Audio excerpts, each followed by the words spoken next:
നമസ്കാരം സുഹൃത്തുക്കളെ, അഞ്ചുവിളക്കിൻ്റെ നാട്ടിലേക്ക് നിങ്ങൾക്കെല്ലാവർക്കും സ്വാഗതം. ചങ്ങനാശ്ശേരി അറിയപ്പെടുന്നത് അഞ്ചുവിളക്കിൻ്റെ നാടെന്നാണെന്ന് നിങ്ങൾക്കൊക്കെ അറിയാമായിരിക്കുമല്ലോ. ചങ്ങനാശ്ശേരിയുടെ ചരിത്രം ഇവിടെ നിന്നാണ് തുടങ്ങുന്നത്. ഇവിടെ നിന്നാണ് ചങ്ങനാശ്ശേരി മാർക്കറ്റ് ആരംഭിക്കുന്നത്. ഈ മാർക്കറ്റിൻ്റെ ഉദ്ഘാടനവും ആദ്യത്തെ കച്ചവടവും നടത്തിയത് ആരാണെന്ന് നിങ്ങൾക്കാർക്കെങ്കിലും അറിയാമോ? രാജശ്രീ വേലുത്തമ്പി തിളവയായിരുന്നു ഈ മാർക്കറ്റിൻ്റെ ഉദ്ഘാടനം നടത്തിയത്. ആദ്യം നടത്തിയ കച്ചവടവും അദ്ദേഹം തന്നെയായിരുന്നു. ഒരു ഗജരാജനായിരുന്നു ആദ്യം നടത്തിയ കച്ചവടം. എല്ലാ ഭാഗത്തു നിന്നും എത്തിയിരുന്ന കെട്ടുവള്ളങ്ങൾ ഈ ജെട്ടിയിലാണ് വന്നിരുന്നത്. ഈ ജെട്ടിയെല്ലാം നിങ്ങൾ കാണാമല്ലോ, ഇതേ കണ്ടില്ലേ? ഇപ്പോൾ ഒരു ഹൗസ് ബോട്ട് കിടപ്പുണ്ട്, പാസഞ്ചർ ബോട്ടാണ്. ഇപ്പോൾ നമ്മുടെ ഈ ജെട്ടിയിലെല്ലാം പോള കയറി നിറഞ്ഞു പോയി. ഇത് മൊത്തം മുനിസിപ്പാലിറ്റി നീക്കം ചെയ്യും. ഒരുപാട് സിനിമയുടെ ഷൂട്ടിങ്ങുകൾ നടന്നിട്ടുള്ള സ്ഥലമാണ് ഇത്. നിങ്ങൾക്ക് ആ സ്ഫടികത്തിൻ്റെ ലാലേട്ടൻ്റെ സ്ഫടികം സിനിമ ഷൂട്ട് ചെയ്ത കടയൊക്കെ നിങ്ങൾക്കിത് കാണാം. ഇത് കണ്ടോ, ഇത് ബ്രിട്ടീഷുകാർ പണിത ഒരു പള്ളിയാണ്. ഇവിടെയാണ് മാർക്കറ്റിലേക്ക് ആദ്യം എത്തുന്ന ഏത് വ്യാപാരിയും ഈ പള്ളിയുടെ മുന്നിലായിരുന്നു ആദ്യം എത്തിയിരുന്നത്. ഇവിടെയാണ് നമ്മുടെ മാർക്കറ്റ് ആരംഭിക്കുന്നത്. അഞ്ചുവിളക്കിൻ്റെ നാടെന്നറിയപ്പെടുന്ന ചങ്ങനാശ്ശേരിക്ക് ഒരുപാട് ചരിത്രങ്ങൾ പറയാനുണ്ട്. അപ്പോൾ നമ്മുടെ ഇന്നത്തെ വീഡിയോ അഞ്ചുവിളക്കിൻ്റെ നാട്ടിലെ കുറച്ച് ക്ഷേത്രങ്ങളെ പറ്റി അറിയിക്കാനാണ്. അപ്പോൾ ആ ക്ഷേത്രത്തിലേക്കുള്ള നമ്മുടെ ഒരുപാട് ക്ഷേത്രങ്ങൾ 1, 2, 3 എപ്പിസോഡിൽ പറഞ്ഞാൽ തീരാത്ത ക്ഷേത്രങ്ങളാണ് ചങ്ങനാശ്ശേരിക്കുള്ളത്. അപ്പോൾ കുറേശ്ശെയായിട്ട് നമുക്കതൊന്ന് കാണാം. പിന്നീട് നമുക്ക് ഓരോ ക്ഷേത്രങ്ങളെയും ചരിത്രത്തെയും ഇതിഹാസത്തെയും പറ്റിയൊക്കെ നമുക്ക് വിശദമായ ഓരോ വീഡിയോ നമ്മൾ പിന്നാലെ ഇടാം. അപ്പോൾ ഇന്നത്തെ നമ്മുടെ വീഡിയോ നമ്മുടെ ചങ്ങനാശ്ശേരിയിലെ കുറച്ച് ക്ഷേത്രങ്ങളുടെ ലളിതമായ ഒരു വിവരണം മാത്രമേ ഉള്ളൂ കേട്ടോ. ഇപ്പം ഞങ്ങൾ പോകുന്നത് ചങ്ങനാശ്ശേരി കൊട്ടാരത്തിൻ്റെ വകയായിരുന്ന സന്താനഗോപാലമൂർത്തി ക്ഷേത്രത്തിലേക്കാണ്. ആ ക്ഷേത്രത്തിലേക്കുള്ള വഴിയാണിത്. ക്ഷേത്രത്തിൻ്റെ വകയായിട്ട് പണിതിരുന്ന സ്കൂളുകളും ഒക്കെ നമുക്ക് കാണാം. ഈ നേരെ മുന്നിലെത്തുന്നത് ക്ഷേത്രത്തിൻ്റെ നടയിലേക്കുള്ള വഴിയിലെ ആൽത്തറയാണ്. ക്ഷേത്രത്തിലേക്കുള്ള കമാനമാണ് ഈ കാണുന്നത്. ചങ്ങനാശ്ശേരി കൊട്ടാരത്തിൻ്റെ വകയായിരുന്നു ഈ ക്ഷേത്രം. കുറച്ച് നാളുകളെ ആയിട്ടുള്ളൂ ക്ഷേത്രത്തെ കരക്കാർക്ക് കൈമാറിയിട്ട്. വളരെ മനോഹരമായിട്ട് തന്നെ പരിപാലിച്ച് ഉത്സവങ്ങളും ഒക്കെ നടത്തി പോകുന്നുണ്ട്. കുട്ടികളില്ലാത്ത ദമ്പതികൾക്ക് ഇവിടെ വന്ന് അവർ വ്രതം അനുഷ്ഠിച്ച് കുഞ്ഞുങ്ങളെ ഭഗവാൻ നൽകിയ ഒരുപാട് അനുഭവങ്ങൾ നമ്മുടെ തിരുവനന്തപുരം കൊട്ടാരം തൊട്ട് ഇങ്ങോട്ടുള്ള ചരിത്രങ്ങളുണ്ട്. അതിനെപ്പറ്റി നമുക്ക് വിശദമായിട്ട് അടുത്തൊരു വീഡിയോ നമ്മൾ ഈ ക്ഷേത്രത്തെ പറ്റി മാത്രമായിട്ട് നമ്മളൊരു വിശദമായ ഒരു വീഡിയോ നമ്മൾ അടുത്ത പ്രാവശ്യം ഇടുന്നുണ്ട്. അതിൽ നമ്മുടെ ചരിത്ര പ്രാധാന്യമുള്ള എല്ലാ വിവരങ്ങളും ചങ്ങനാശ്ശേരി കൊട്ടാരത്തിൽ നിന്നുള്ള ഇപ്പോഴത്തെ അദ്ദേഹത്തോട് ചോദിച്ച് മനസ്സിലാക്കി എല്ലാ വിവരങ്ങളും നിങ്ങൾക്ക് പറഞ്ഞു തരാം. ക്ഷേത്ര ഭരണാധികാരികളോട് അന്വേഷിച്ച് അവിടുന്ന് അവർക്കറിയാവുന്ന വിവരങ്ങളും ഒരുപാട് ചരിത്ര പ്രാധാന്യമുള്ള ക്ഷേത്രമാണിത്. നമ്മുടെ അമ്പലപ്പുഴ ശ്രീകൃഷ്ണസ്വാമി ക്ഷേത്രം പോലെ തന്നെ പ്രാധാന്യമുള്ള ക്ഷേത്രമാണിത്. ഇവിടെ ഭഗവാൻ കുഞ്ഞിനെ കയ്യിൽ വെച്ചുകൊണ്ടിരിക്കുന്ന പ്രതിഷ്ഠയാണ്.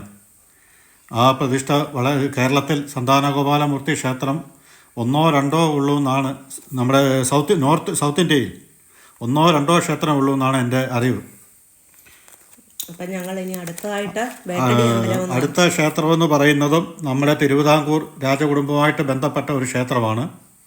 ഇന്നിപ്പോൾ ആ ക്ഷേത്രം NSS ആണ് നോക്കി പോകുന്നത്. ഇത് നമ്മുടെ വേട്ടടി അമ്പലത്തിലേക്ക് പോകുന്ന വഴിയാണ്. ഈ സൈഡിൽ കൂടെ കാണുന്നത്. നമ്മളിപ്പോൾ അടുത്തത് വേട്ടടി അമ്പലത്തിലേക്ക് പോവുകയാണ്. ഇത് വഴനാകുളങ്ങര വേട്ടടി ക്ഷേത്രം. അതിപ്പോൾ NSS നടത്തിക്കൊണ്ട് പോകുന്നു.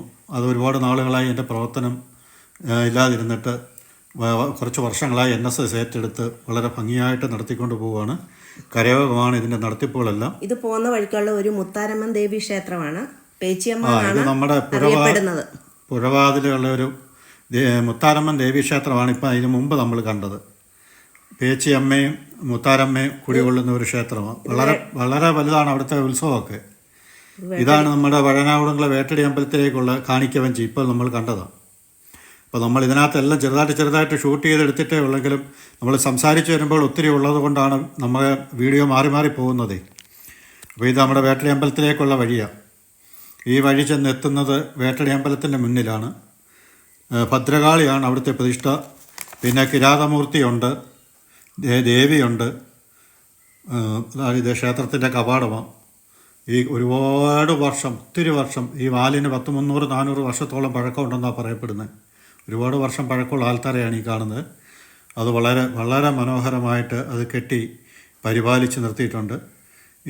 അത് കഴിഞ്ഞിട്ട് ഈ ക്ഷേത്രത്തിൻ്റെ ഏറ്റവും വലിയൊരു പ്രത്യേകത എന്ന് പറയുന്നത് 8 വീട്ടിപ്പിള്ളമാരെ ഇവിടെയാണ് ആവാഹിച്ചിരുത്തിയിരിക്കുന്നത്. അപ്പോൾ അതിനെപ്പറ്റിയുള്ള പൂർണ്ണമായ വീഡിയോ, വിശദമായ വീഡിയോ, അതിൻ്റെ ചരിത്ര പ്രാധാന്യത്തെപ്പറ്റി ഒക്കെ ഞാൻ നിങ്ങൾക്ക് വിശദമായിട്ട് പിന്നീട് പറഞ്ഞു തരാം. അപ്പോൾ അത് നമുക്ക് ഓരോ വീഡിയോ ആയിട്ട് നമുക്ക് ഈ ക്ഷേത്രങ്ങളെ പറ്റിയുള്ള വിശദമായ വിവരങ്ങൾ വിശദീകരിച്ച് തരാം. ദേ ഇവിടെയാണ് 8 വീട്ടിപ്പിള്ളമാരെ ആവാഹിച്ചിരുത്തിയിരിക്കുന്നത്. മാർത്താണ്ഡപിള്ള, ഇവിടുത്തെ പ്രധാന ഉത്സവം എന്ന് പറയുന്ന കുംഭഭരണിയാണ്. കുംഭത്തിലെ ഭരണിയാണ് ഇവിടുത്തെ പ്രധാന ഉത്സവം. കുത്തിയോട്ടം ഉണ്ടല്ലേ ഇവിടെ. നമ്മുടെ ചെട്ടികുളങ്ങരെ പോലെ തന്നെ പ്രസിദ്ധമായ കുത്തിയോട്ടമുള്ള ഒരു ക്ഷേത്രമാണിത്. അത് ചിലർ സ്പോൺസർ ചെയ്യും, ചില കരക്കാർ ചെയ്യും, പിന്നെ ക്ഷേത്രത്തിൻ്റെ വകയായിട്ടുണ്ട്. അങ്ങനെയൊക്കെ ഉണ്ട്. ഈ ക്ഷേത്രത്തിലെ കുത്തിയോട്ടം വളരെ പ്രസിദ്ധമാണ്. അന്ന് ഈ ദേശത്തിലെ ലോകത്തിൻ്റെ ഏത് കോണിലൊക്കെ പോയിട്ടുണ്ടോ അന്ന് അവരെല്ലാവരും അന്നത്തെ കുത്തിയോട്ടത്തിന് ഈ നാട്ടിൽ തിരിച്ചെത്തിയിരിക്കും. അങ്ങനെയാണ് ഈ അമ്പലത്തിൻ്റെ പ്രത്യേകത. ഇതാണ് ഭദ്രകാളി ക്ഷേത്രം. അതിൻ്റെ പടിഞ്ഞാറോട്ടാണ് ദേവിയുടെ ദർശനം, കിഴക്കോട്ടല്ല. ഞാൽത്തറ കണ്ടില്ലേ, നമ്മൾ പാലക്കാടൻ ഭാഗങ്ങളിലൊക്കെ കാണുന്ന പല പല പുരാതന ക്ഷേത്രങ്ങളുടെയൊക്കെ ആൽത്തറ പോലെ വളരെ മനോഹരമായിട്ട് അതിനെ കെട്ടി പരിപാലിച്ച് സംരക്ഷിച്ചിരിക്കുന്നു. ഈ ആൽത്തറയുടെ തെക്ക് വടക്ക് വശത്തായിട്ടാണ് ക്ഷേത്രക്കുളം. അതും ദാണ്ട് ഈ കാണുന്ന മതിൽ ക്ഷേത്രക്കുളത്തിൻ്റെയാണ്. അതും ഭംഗിയായിട്ട് പരിപാലിച്ചിരിക്കുകയാണ്. ഇതാണ് നമ്മുടെ ചങ്ങനാശ്ശേരി ദേശത്തിൻ്റെ ഒരു കാലത്തെ അധിപരായിരുന്ന കുമാരമംഗലത്ത് അധികാരികൾ. കുമാരമംഗലത്ത് മനയാണ് ഈ കാണുന്നത്. ചങ്ങനാശ്ശേരിയിലെ ഏറ്റവും പഴക്കമുള്ള മനയാണിത്. 600 വർഷത്തിന് മുകളിൽ പഴക്കമുണ്ട് ഈ മനയ്ക്ക്. ഇപ്പോൾ ഈ മനയും സ്ഥലവും പുരാവസ്തു വകുപ്പിൻ്റെ കയ്യിലാണ്.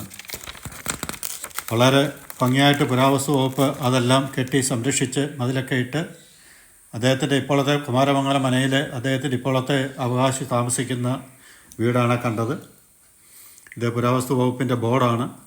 ആരും അതിക്രമിച്ച് കിടക്കുകയോ അനുവാദം ഇല്ലാതെ പ്രവേശിക്കുകയോ ഒന്നും ചെയ്യാൻ പാടില്ല. ഈ ക്ഷേത്രത്തിൻ്റെ ഈ മനയുടെ അടുത്തായിട്ടൊരു ഈ നിൽക്കുന്ന ഒരു ലിച്ചിയാണ്. ഇതിൻ്റെ വണ്ണം കണ്ടോ? ഒരുപാട് വർഷങ്ങൾക്ക് മുമ്പ്, നമ്മളൊക്കെ ഇപ്പോഴും വിദേശത്തെ പറ്റിയൊക്കെ നമ്മൾ അറിഞ്ഞു തുടങ്ങിയിട്ടേ ഉള്ളൂ. അതിനൊക്കെ എത്രയോ വർഷങ്ങൾക്ക് മുമ്പ് ഇവിടുത്തെ അദ്ദേഹം വിദേശത്ത് പോയ സമയത്ത് അവിടുന്ന് കൊണ്ടുവന്ന ലിച്ചിയുടെ അരിയിട്ട് ഈ കാണുന്നതൊക്കെ ലിച്ചിയുടെ വേരാണ്. കണ്ടോ, പടർന്ന് കിടക്കുക വേര്. എന്ത് ഭംഗിയാണ് കാണാൻ. എത്ര സെന്റ് ഉണ്ടെന്നറിയാം ഈ വേര് കിടക്കുന്നത്. ഞാനിത് കുറച്ചേ ഷൂട്ട് ചെയ്തിട്ടുള്ളൂ. ഒരുപാട് ഏരിയയിലാണ് ഈ വേര് കിടക്കുന്നത്. നമ്മളത് വളരെ ഭംഗിയായിട്ട് കാണണമെന്നുണ്ടെങ്കിൽ അത് മൊത്തം ദൂരെ നിന്ന് കണ്ടെങ്കിലേ അതിൻ്റെ ഭംഗി മനസ്സിലാകത്തുള്ളൂ. നമ്മൾക്ക് വീഡിയോയ്ക്കകത്ത് കണ്ടാൽ അതിൻ്റെ ഭംഗി മനസ്സിലാകത്തില്ല. ഈ മന കണ്ടില്ലേ, മൊത്തം തടിയാണ്. ഇത് ഭൂമിക്കടിയിലോട്ട് ഒരു നില കൂടിയുണ്ട്. ആ നിലയ്ക്കകത്താണ് ഈ നമ്മൾ കണ്ട വേട്ടടിയമ്മയെ കുടിയിരുത്തിയിരിക്കുന്നത്. ഞങ്ങൾക്ക് അകത്തോട്ട് പ്രവേശനമില്ല, അതുകൊണ്ട് പുറമേ നിന്ന് ഷൂട്ട് ചെയ്തതാണ്. അകത്തോട്ടിപ്പം പ്രവേശനമില്ല, അവിടെ പൂട്ടിയിട്ടിരിക്കുകയാണ്. അവർ എന്തോ നിശ്ചിത സമയങ്ങളിൽ മാത്രമേ വന്ന് ഇത് തുറക്കാറുള്ളൂ. ഭംഗിയായിട്ട് പുരാവസ്തു വകുപ്പ് ഇതിനെ സംരക്ഷിച്ചിട്ടുണ്ട്. ഇവിടുന്ന് ഞങ്ങൾ ആനന്ദപുരം അമ്പലത്തിലോട്ടാണ് അടുത്തതായിട്ട് പോയത്.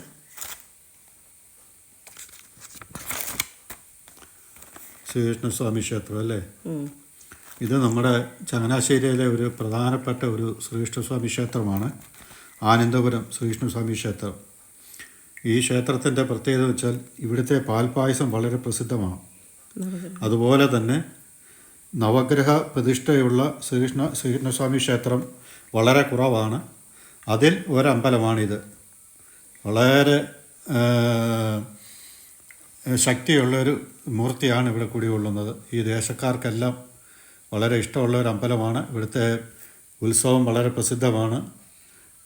കെട്ടുകാഴ്ചകളും അന്നദാനവും ഒക്കെ ഉണ്ട്. ഇതാണ് കാവിൽ ഭഗവതി ക്ഷേത്രം. ഈ ക്ഷേത്രത്തിൻ്റെ മുന്നിലെ റോഡിലാണ് ചന്ദനക്കുട മഹോത്സവവും നടക്കുന്നതും മഹോത്സവത്തെ സ്വീകരിക്കുന്നതും കുംഭം കൈമാറുന്നതും ഒക്കെ ഈ ക്ഷേത്രത്തിന് മുന്നിൽ കാണുന്ന ഈ റോഡും ഒരു ഗ്രൗണ്ടും എല്ലാം കൂടിയാണ്. ഇതിനടുത്ത് തന്നെയാണ് നമ്മുടെ റവന്യൂ ടവറും ടെലിഫോൺ എക്സ്ചേഞ്ചും നമ്മുടെ പഴയ തങ്ങൾ പള്ളിയും. ഈ അമ്പലങ്ങളെല്ലാം തന്നെ അടുത്തടുത്താണ്. ഉള്ളത്. ചങ്ങനാശ്ശേരി ദേശത്തിൻ്റെ പണ്ടത്തെ പ്രൗഢി എന്തായിരിക്കുമെന്ന് നിങ്ങൾക്ക് ഉദ്ദേശിക്കാമല്ലോ. നമുക്കിത് ഇപ്പോൾ 1, 2, 3, 4 എപ്പിസോഡിൽ ചങ്ങനാശ്ശേരിയുടെ ചരിത്രം പറഞ്ഞാൽ തീരില്ല. അപ്പോൾ ഈ നമുക്ക് ലിമിറ്റ് സമയം ഓരോ വീഡിയോസിനും ഉള്ളതുകൊണ്ട് നമ്മൾ അടുത്ത വീഡിയോസിൽ 1-2 വീഡിയോസിൽ നമുക്കിത് കാണിക്കാം. ഇതാണ് ശ്രീ ചിത്രകാടവ് മഹാദേവ ക്ഷേത്രം. ചരിത്ര പ്രാധാന്യമുള്ളൊരു ക്ഷേത്രമാണ്, വളരെ പഴക്കമുള്ളൊരു ക്ഷേത്രമാണ്. ആ ക്ഷേത്രത്തെപ്പറ്റി എനിക്ക് കൂടുതൽ ഷൂട്ട് ചെയ്യാൻ പറ്റാതെ അത് ഗേറ്റ് അടച്ചിരിക്കുകയായിരുന്നു. ഇതിപ്പോൾ നമ്മൾ തിരിച്ച് രാവിലെ നല്ല വിശപ്പുണ്ടായിരുന്നേ, അപ്പം തിരിച്ച് ഞങ്ങൾ വീട്ടിലേക്ക് പോകാൻ വേണ്ടി വന്നു. അപ്പം ചങ്ങനാശ്ശേരിയുള്ള പത്മ കഫേയിലേക്ക് കയറുകയാണ്. എന്തെങ്കിലും കഴിക്കണ്ടേ രാവിലെ, നല്ല വിശപ്പ് തോന്നി.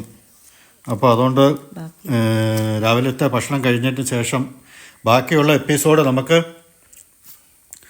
തുടർച്ചയായിട്ട് കാണാം. എല്ലാ അമ്പലങ്ങളുടെയും വീഡിയോ നമുക്ക് ഇടുന്നതായിരിക്കും.